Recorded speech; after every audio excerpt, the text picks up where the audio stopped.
guys, Chrismitch42 here, and welcome back to an episode of Katawa Shoujo. Last time we left off, we played some Risk against Suzune and Misha and lost, which kind of sucked. And then from there, we got lost trying to find the library, ended up with Lily, who has decided to help us find the library, and we're now in the library. So yes, we did have a lot actually going on last episode, and we're going to continue from where we left off. Also, I'm going to put a little bit of a warning here. I just took cold medicine, and I also just drank a whole cup of coffee, so if I'm bouncing off the walls and I'm a little hyper, that's why. Probably wasn't a good combination.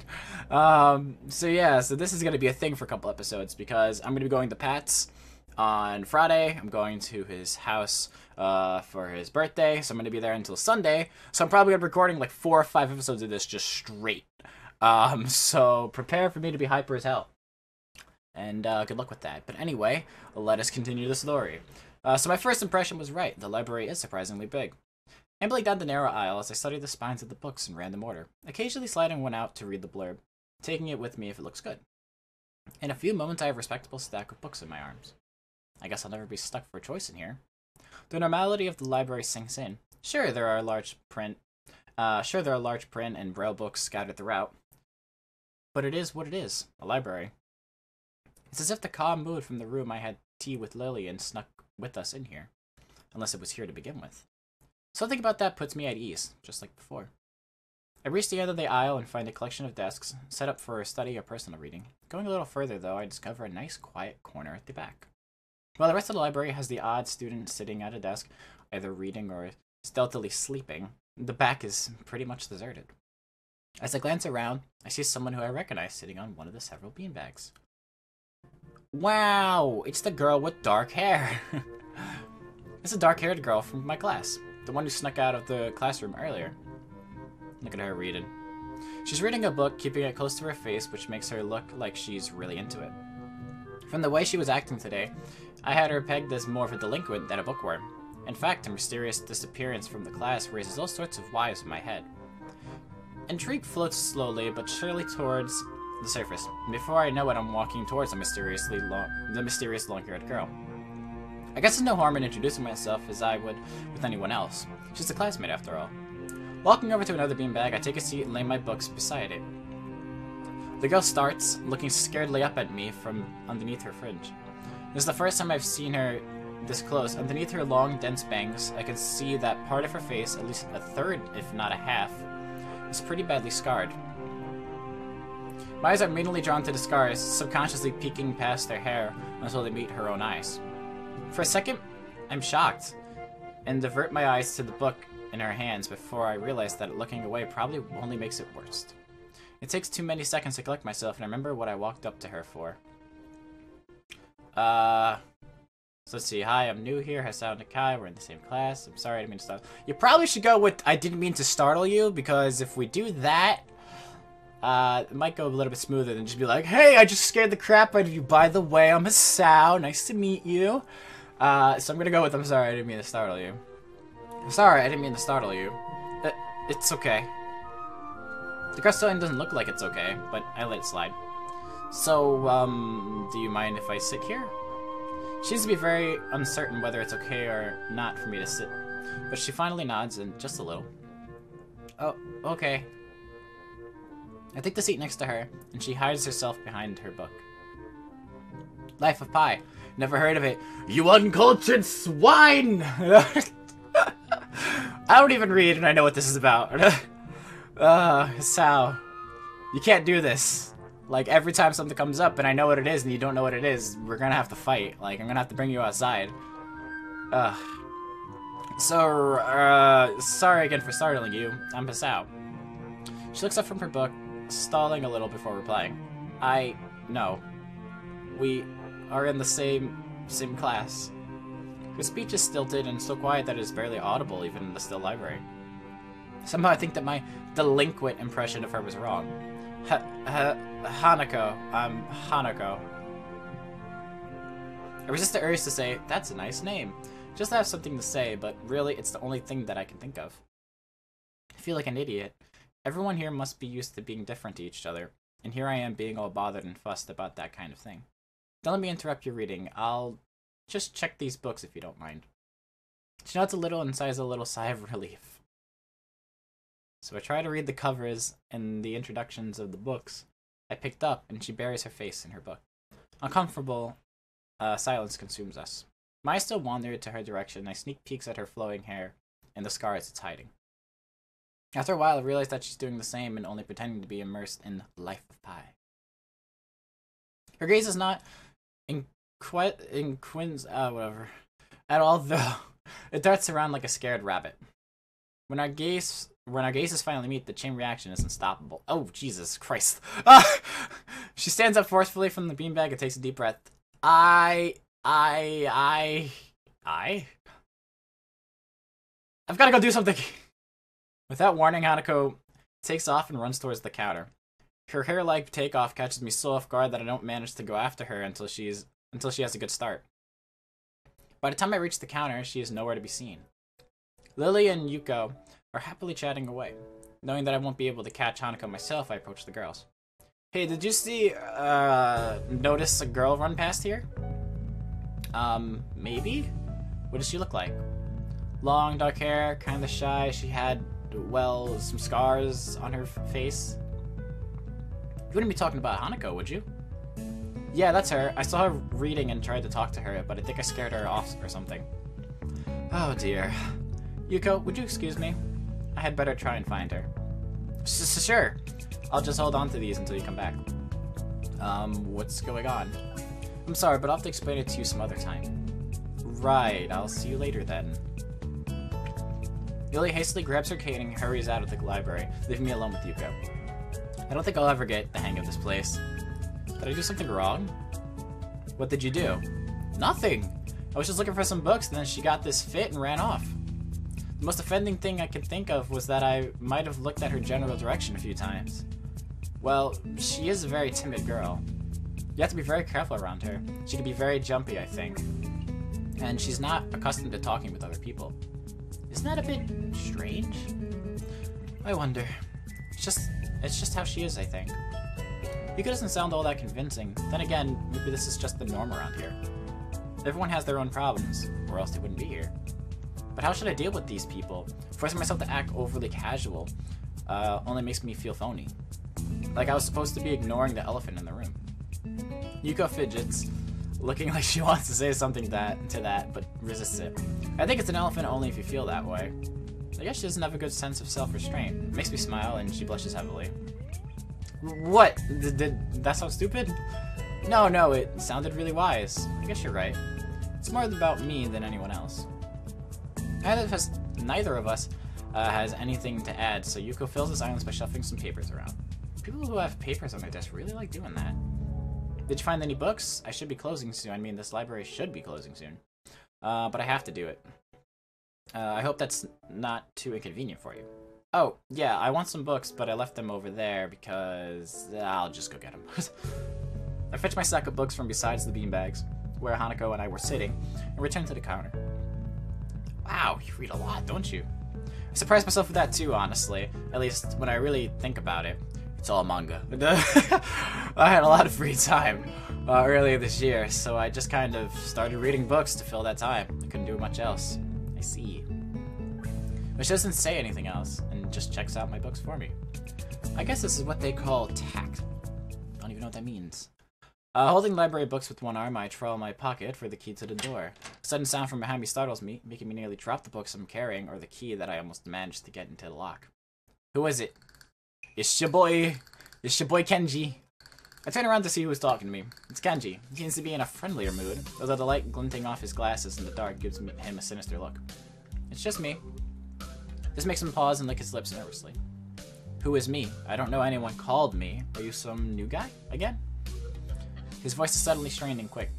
Yes, but we've met before. Yesterday. I don't think so. I would remember someone who I met only yesterday. When was that? What day is it today? I try to ignore him. Is he joking or what? Prove that we met before. You live across the hall. You're Kenji. Kenji jumps back, his eyes filled with an uncomprehending fear. How do you know my name? Damn. This can only mean one of two things. Either we have met, and you are telling the truth, and I just can't remember it, or you are a spy. He pauses. A psychic spy. His eyes dart around me, trying to peek into my room, although it's hard to believe he can see anything through those thick glasses. His mood swung from friendly to maniac in less than a minute. I'm not psychic. How do I know that? I'm not a mind reader. Kenji points a finger in my face damningly. Unlike you! Stop that, man. We met yesterday. What's wrong with you? I live in this room. Lies. If you think you can pass as Hisao because I'm legally blind, you are sorely mistaken. You don't even look like him. I mean, the resemblance is real slim. Maybe at a distance, but who do you think you're kidding? I want to grab him by the shoulders and shake him. Exasperated, I rub my eyes and let out a heavy sigh. Stay there. Kenji comes closer, one careful step at a time. I stay still, lest he assault me physically, although I doubt he could do much damage even if he did. Oh wait, I see it now. Damn, it really is you. Sighing again, and then once again for good measure, I step backwards just in case. What's up, man? You don't look too good, I think. Something wrong? I don't know, I just had something stupid happen to me. A few stupid things, actually, even if you discount this one. I can't get a proper touch on other people here, and I have no idea if it's because of me or because of them. I don't know why I'm telling this to Kenji. It's not like we've had any contact either. That's rough, dude, yeah. I'm sorry about calling you a psychic spy and all that, but you can never be too careful. It's the hard reality we live in. I'm slowly starting to think that Kenji isn't necessarily living in the same reality as the rest of us. You see, this is how it is, this world. There is no justice, you see. Even when I lose, I win, because I don't lose the lesson. What does that even mean? Doesn't matter. He dismisses it flatly with the wave of his hand. So, what happened? Why the long face? Do you have a long face? It's nothing. I just scared some girl off accidentally. Literally, too. She actually ran away from me. It was my fault, really, I think. I'm not really used to all this. Yet. A girl? A cute one? Cute? That's a hard question. She had a nice body and really beautiful hair, but the face... I guess it could go either way. She was cute! Jesus! Hanako is adorable. Don't make fun of her. She's beautiful. She's actually one of my favorites, to be honest. If not my favorite overall. Yeah, cute, I guess. I knew it. There are a lot of cute girls here. A strangely disproportionate amount. Really, this is one of the darkest secrets of this school. I tried to warn you, man, but did you listen? I don't remember any such warning. Dark secrets. Yes, dark secrets, extremely dark, like a black hole. Have you noticed that the number of girls in this school is slightly but significantly higher than the number of boys? It's like 60 to 40. He turns his head to the left and stares off into the distance at nothing. Why is it like this? I mean, to the untrained eye, it doesn't appear to be that bad. But that is a full 20%. One would think that a school with such a large pool of women would be a man's dream, but no! What I am about to tell you could blow your mind. Are you ready? I don't know where this is going. But literally my train of thought too, like, what the frick? But I think I won't be missing much by cutting out now. No, I'm not ready. I only get as far as turning the doorknob before Kenji starts talking again, showing that he doesn't really care if my mind is blown or not. I believe that the school is a battleground, the site of a feminist infiltration. This disparity in the number of men to women is a clear sign of how far they have come. In case this Cold War turns hot, they will have superiority in numbers. Just another skirmish in the eternal war against the forces of the feminists. They're everywhere. In Japan, women outnumber men. It's not a 60-40 split, but it's only a matter of time, man. Even in America, women are majority by a hair. Ugh, burp from coffee. They're building up the numbers.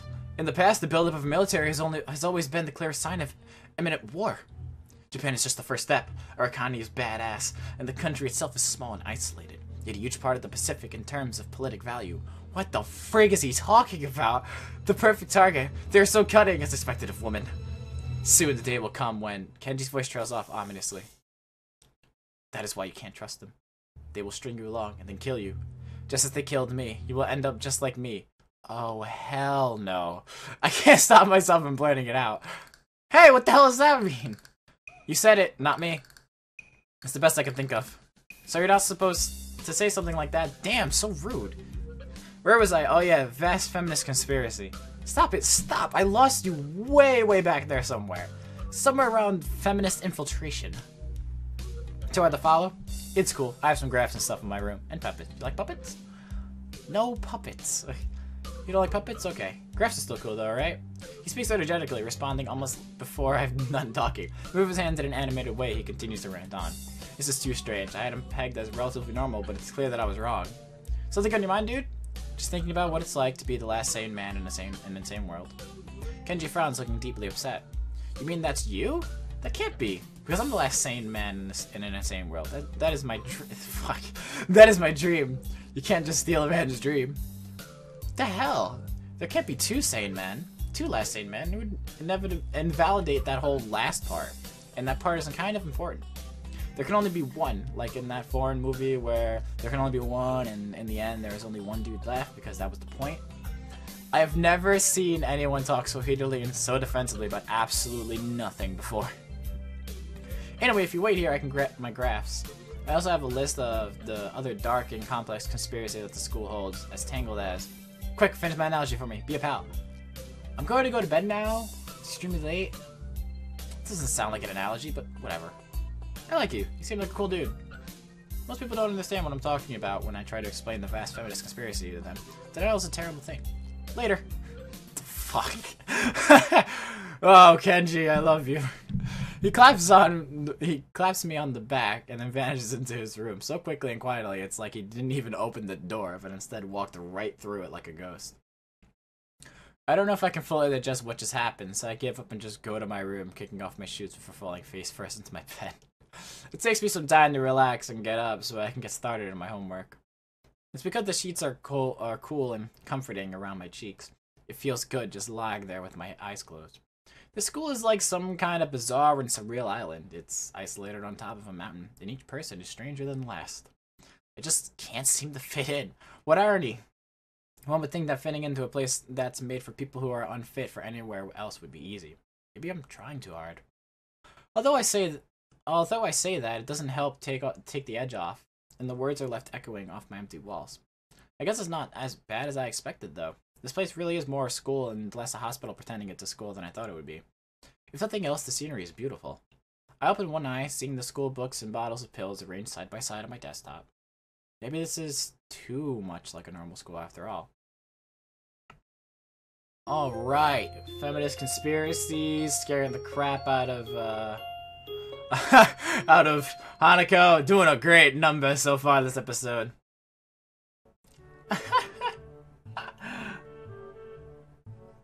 Jesus. That was a lot to take in. Alright, I'm actually gonna end this episode off here, and we're gonna start the next day of class after, because, wow. What an episode. Scared the crap out of Hanako. Talked to Yuko for a little bit after Lily left to go after her, and then got slammed with feminist conspiracies by Kenji. What an episode, and wow, my medicine is making me drowsy. Alright. So that's it for this episode of Katawa Shoujo. If you enjoyed, make sure to like button down below. So if you're not subscribed, channel subscribe as well. And yeah, that's it for me. This is ChrisMitch42, and I will see you all in the next video.